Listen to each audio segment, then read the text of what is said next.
where hundreds of thousands are marching to the capital to demand the government start policing block যেখানে লাখো জনতা একত্রিত হয়ে রাজপথে সালাত আদায় করছেন।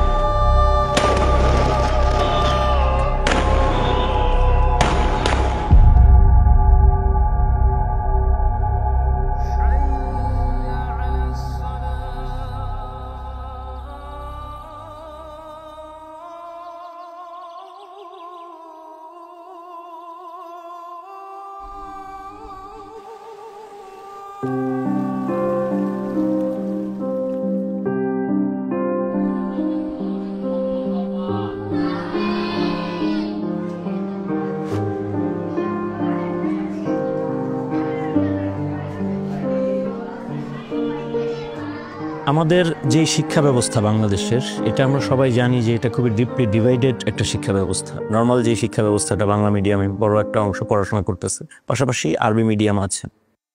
তো এই যে কওমি মাদ্রাসা, আলিয়া মাদ্রাসা এবং এই যে আমরা জেনারেল যেটা বলতেছি, এই যে আমাদের যে ডিভাইডেড শিক্ষা ব্যবস্থা, এগুলোরই বাই প্রোডাক্ট আসলে। কওমি মাদ্রাসা তো একদম সরকার থেকে সম্পূর্ণ বিপরীতে গিয়ে মানুষের টাকা পয়সা নিয়ে মানুষের কাছে জবাবদিহিতার জায়গা থেকে মাদ্রাসাগুলো গড়ে ওঠে আর কি। এবং এর পেছনে একটা বড় কারণ ছিল হচ্ছে ইসলামকে রক্ষা।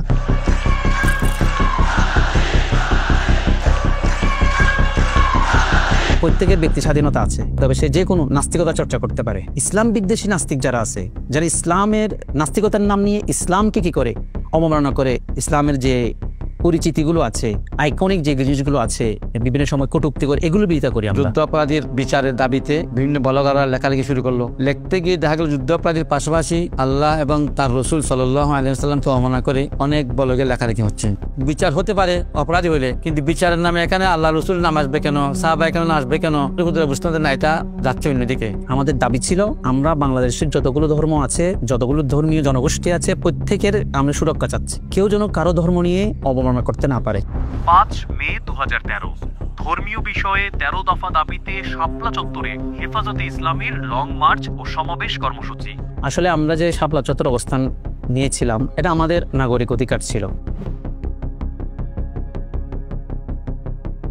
গণতান্ত্রিক দেশে আন্দোলনের অধিকার তো সবার আছে এবং সবকিছু নিয়ে তারা আন্দোলন করতে পারবে যতক্ষণ না অন্যের ক্ষতি হয়। গোলাপশাহ মাজার পর্যন্ত আসছি গুলিস্তান, তখন দেখলাম যে গোলাপশাহ মাজারের দক্ষিণ পাশে অর্থাৎ বাইতুল মোকাররমের দক্ষিণ গেটে বই পুস্তকের দোকানগুলোতে আগুন লাগাই দেওয়া হয়েছে, খুব মারামারি হচ্ছে। আমাদের প্রত্যেকের অনেকের তখন জুজদান সহ কোরআন ছিল আমাদের বুকে। সোজাসুজি ডানে বামে বড় বড় ব্যাংক ইত্যাদি বড় বড় সাইনবোর্ড, যে একটা লাইট আছে, সাইনবোর্ডের লাইটটা বন্ধ, পুরনো একটা খবর অন্ধকার হয়ে গেছে। রাত্রেবেলা বাতি নিভিয়ে কোন সরকার তার নাগরিক উপর গুলি চালাইতে পারে? যখন চতুর্দিকে হামলা, তখন ওই মুহূর্তে আমাদের স্টেজের সামনে 5টা লাশ ছিল।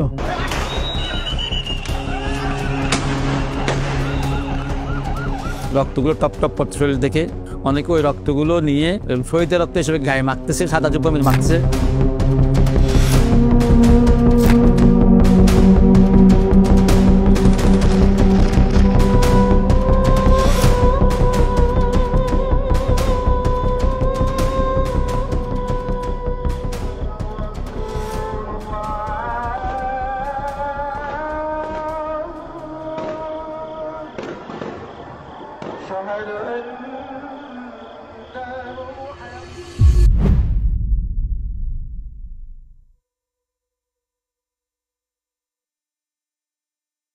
রাষ্ট্রযন্ত্র কিভাবে জঙ্গি ফ্রেমিং করে আমাদের কাছে উপস্থাপন করেছে, সেই সব ইতিহাসও আমাদের জানা।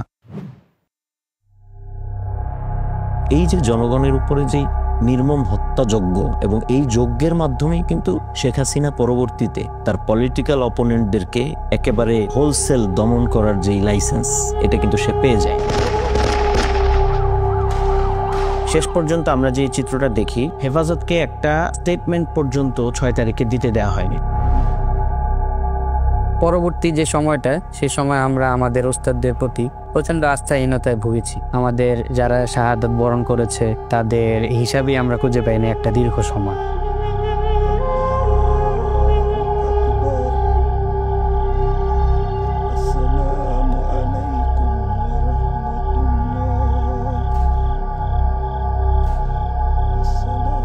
আমরা যখন ঢাকায় ছিলাম তখন আমাদের মাঝে একটা খবর রটিয়ে গিয়েছিল যে আল্লামা আহমদ শফী সাহেবকে গ্রেফতার করা হয়েছে। আমরা তো সাপ্লাই ছিলাম সেদিন, আমাদের ভাইয়েরা আমাদের আপনজনরা ফোন করতেছে বারবার, আমরা কি করব? তখন আমরা বলছি তোমরা শান্তিপূর্ণ অবস্থান করো, হুজুর ইনশাল্লাহ পৌঁছে যাবে, এগুলো আমাদেরকে বলতেছি। সারা দেশে যখন এই খবরটা রটিয়ে যায় যে আল্লামা আহমদ শফী সাহেবকে গ্রেফতার করা হয়েছে, ঠিক তখনই মাদারীনগর মাদ্রাসার এদিকে সেখানে প্রায় 12টা লাশ পড়ে, হাটহাজারীতে 6টা লাশ পড়ে। একজন হচ্ছে আলামিন, একজন হচ্ছে শহীদ জসিমউদ্দিন, একজন হচ্ছে জাহেদ, আর একজন হচ্ছে হাফেজ শাহাদাত। শাহাদাত গুলি খাওয়ার পর নাকি এখানে হাটহাজারী মাদ্রাসার সামনে যে খুঁটি ছিল ওইখানে নাকি গুলিবিদ্ধ হয়েছে, ওইখান থেকে হাটহাজারী মেডিকেলে নিছে, ওখানে চিকিৎসা দেয় নাই। আমি হাফেজের বাপ হইতে পারছি, হাফেজদের মাথা পিতাকে নুরা টুপি পারাবে, এগুলো বয়ান আমি শুনতাম। ছেলের নিয়ে যে ওখানে মাদ্রাসায় পারাবো, আলেম হবে, এটা আশঙ্কা, অনেক আশা ছিল না আমার। এখনো ফ্যামিলির মধ্যে সবাই, আমার আম্মা পর্যন্ত কান্নাকাটি করে।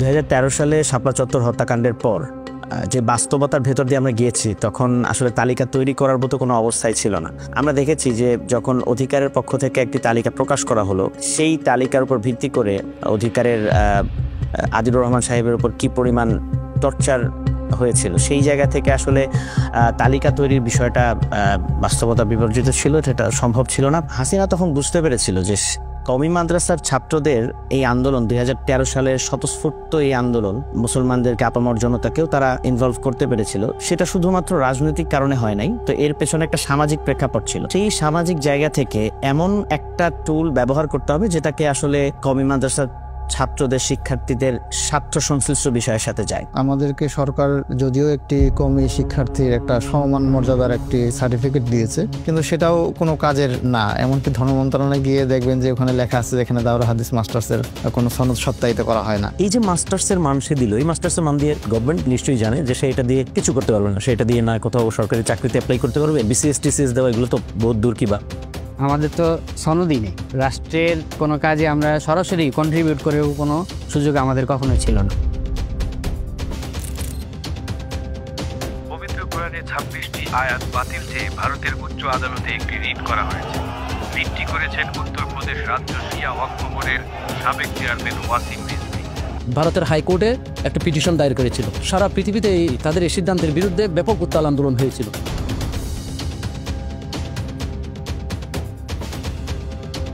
Prime Minister Sheikh Hasina welcomed India's leader with warmth and praise, but activists say as those fortunes have grown, human rights have deteriorated. 2021 সালে যে আন্দোলনটা ছিল সেটা মূলত মোদি বিরোধী আন্দোলন নামে পরিচিত।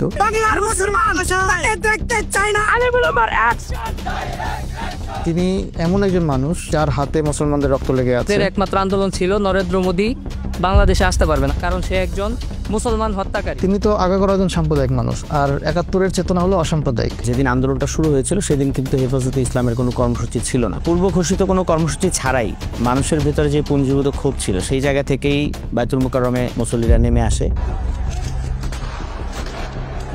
প্রথমত বাইতুল মুকাররমে শান্তিপূর্ণ প্রতিবাদ করা হয়েছিল, সেখানে লাঠিচার্জ করা হলো ছাত্রলীগের কর্মীরা, লাঠিচার্জ করা হলো মসজিদের ভিতরে।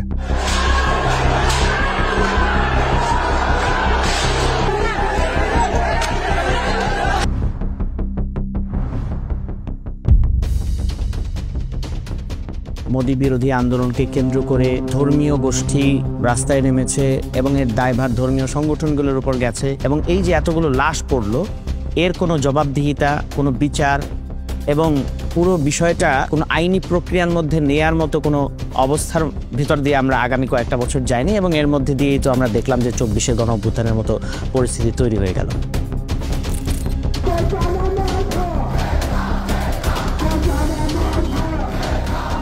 আমি একজন মুক্তিযোদ্ধার সন্তান। মুক্তিযোদ্ধার সন্তান, নাতিপুতিরা কেউ মেধাবী নেই, রাজাকারের বাচ্চারা নাতিপুতি হলো মেধাবী, তাই না? ছোটবেলা থেকেই শুধুমাত্র দাড়ি টুপি থাকার কারণে রাষ্ট্র আমাকে আলাদা লেন্সে দেখার একটা প্রবণতা আমি লক্ষ্য করতে পারলাম।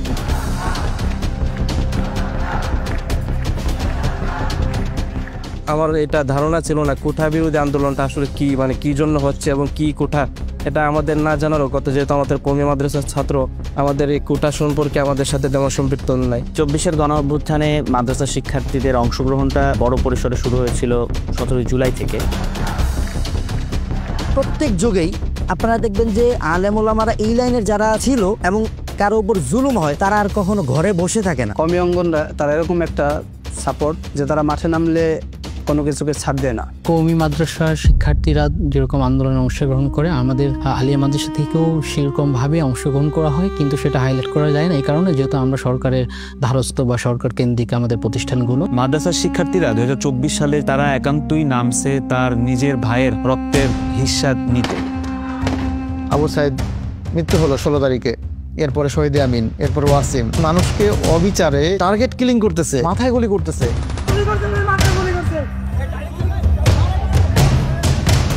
শহীদের সংখ্যা বাড়তেই থাকলো এবং শহীদের সংখ্যা বাড়তে বাড়তে বাড়তে সেটা গণহত্যায় রূপান্তরিত হলো। তখন আমরা মনে করছি যে এটা আর কোটা আন্দোলনের সীমাবদ্ধ নয়, এটা একটা জুলুম ভার্সেস মজলুমের একটা যুদ্ধের পর্যায়ে চলে গেছে। বৈষম্য বিরোধী কওমি ছাত্র আন্দোলন এর তীব্র নিন্দা জানাচ্ছি।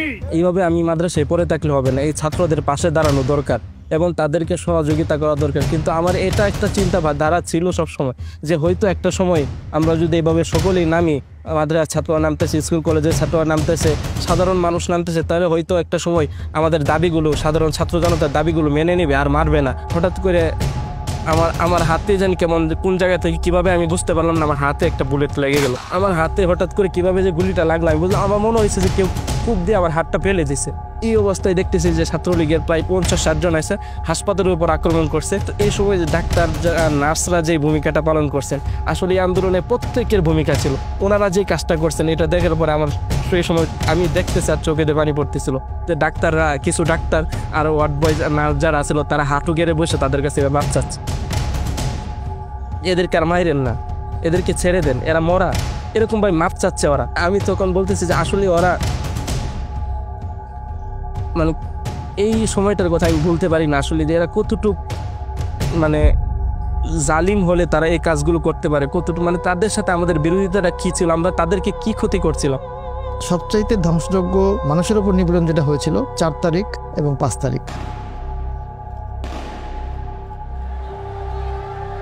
মাদ্রাসা শিক্ষার্থীদের আসলে কি পরিমাণ অংশগ্রহণ ছিল? প্রায় 102 জন আলেম শিক্ষার্থী, মাদ্রাসা শিক্ষার্থী এই জুলাই গণ অভ্যুত্থানে শহীদ হয়েছে। সাদা আলখাল্লা পরা ব্যক্তি যাকে পেটানোর পর গুলি করা হয় তার নাম খুবাইব আহমেদ। পরিবারের তথ্য মতে তার বয়স 24, তিনি মাদ্রাসার ছাত্র। আমার নামটা খুবাইব রাখছেন। হযরত খুবাইব তো শহীদ হয়েছে বুখারী শরীফের রওয়ায়া। তা মামনা আমার লাগা দোয়া করেন, মা দোয়া তো কবুল হয়, আল্লাহ নিয়ে আমার শহীদ করে। মোহাম্মদ শহীদ আরাফাত, তার বড় ভাই আমি হাসান আলী। সে একজন মাদ্রাসার স্টুডেন্ট ছিল। আমরা 2 ভাই 1 বোন। আমার বাবা এই রিক্সা চালিয়ে তাদের সম্পূর্ণ ফ্যামিলি খরচ ওরাই পরিপূর্ণ হয়ে উঠতো না। সেই ক্ষেত্রে তার জীবনটা খুব কষ্টেই কেটেছে। তার ইচ্ছা ছিল সেই কষ্ট থেকে সে বেরিয়ে সে বড় কিছু হবে। তা যখন পদত্যাগের ঘোষণাটা আসে তখন সে আন্দোলন করে মানে থানার সামনে থেকে আসতেছিল, এমন তো অবস্থায় তাকে টার্গেট করে তার পেটের নিচে এখানে গুলি করা হয়। কর্মীটলা আমরা নিয়ে যাই খুব দ্রুত। সে তখন বলতেছিল যে আম্মু আমি তো মনে হয় আর বাঁচবো না। ও মারা যায়।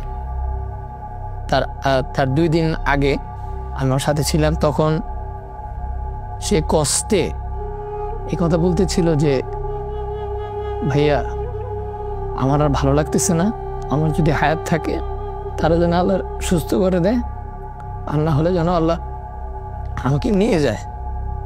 মানে এত কষ্ট পাচ্ছিল সে। এবং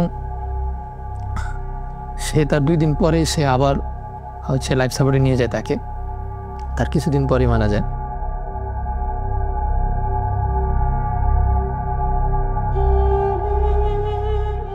যাত্রাবাড়ি এই 24-এর গণঅভ্যুত্থানের সবচাইতে একটা লাইট হাউস।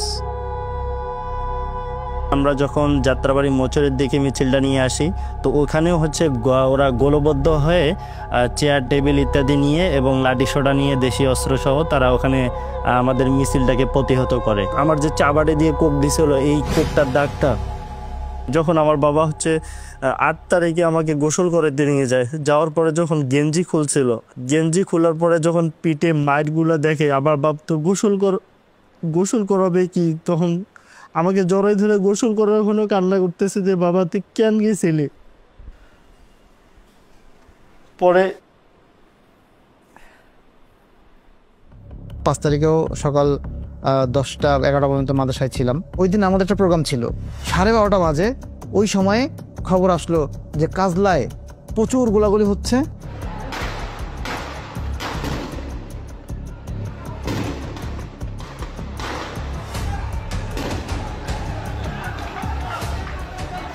আমাদের যাত্রাবাড়ি বড় মাদ্রাসার শিক্ষার্থী 3 জন তারা মানে শহীদ হয়েছে। একজন শিক্ষার্থী মাকসুদুর রহমান, সে আসলো হলো একটা রক্তমাখা বিশাল একটা জুব্বা নিয়ে। যাত্রাবাড়িতে আগুনে একদম কালো ধোঁয়ায়িত। তখনই সংবাদ আমরা পাই যে শেখ হাসিনা অলমোস্ট গন।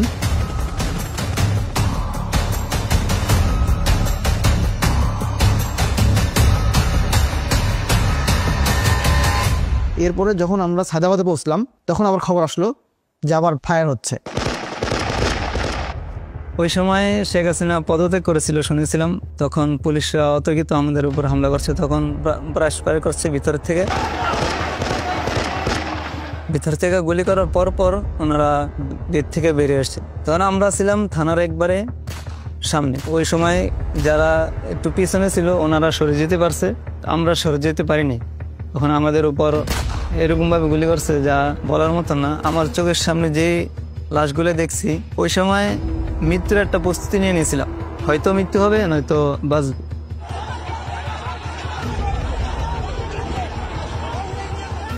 বৈষম্যবিরোধী ছাত্র আন্দোলনে যেসব মাদ্রাসা ছাত্ররা শহীদ হয়েছে, সেই শহীদ পরিবারের সঙ্গে কথা বলতে গেলে, যাদের অঙ্গহানি হয়েছে এদের সঙ্গে কথা বলতে গেলে একটা জিনিস খেয়াল করছি যে অন্য যে সমস্ত ভিকটিম পরিবার তাদের থেকে এরা মেন্টালি অনেক স্ট্রং। কারো কাছে গিয়ে মাথা নত করা, কারো সামনে কান্নাকাটি করা, চোখের পানি দেখানো, এই জিনিসটা মাদ্রাসার শিক্ষার্থীদের মধ্যে নাই। 5ই আগস্টের পর যখন আমরা দেখলাম যে আইন শৃঙ্খলা পরিস্থিতির খুব অবনতি এবং বিভিন্ন জায়গায় ডাকাতির ঘটনা ঘটছে, তখন পুলিশ সেনাই রাষ্ট্রটার মধ্যে মন্দির পাহারার মতো কাজ কিন্তু মাদ্রাসার ছাত্ররা করেছিল।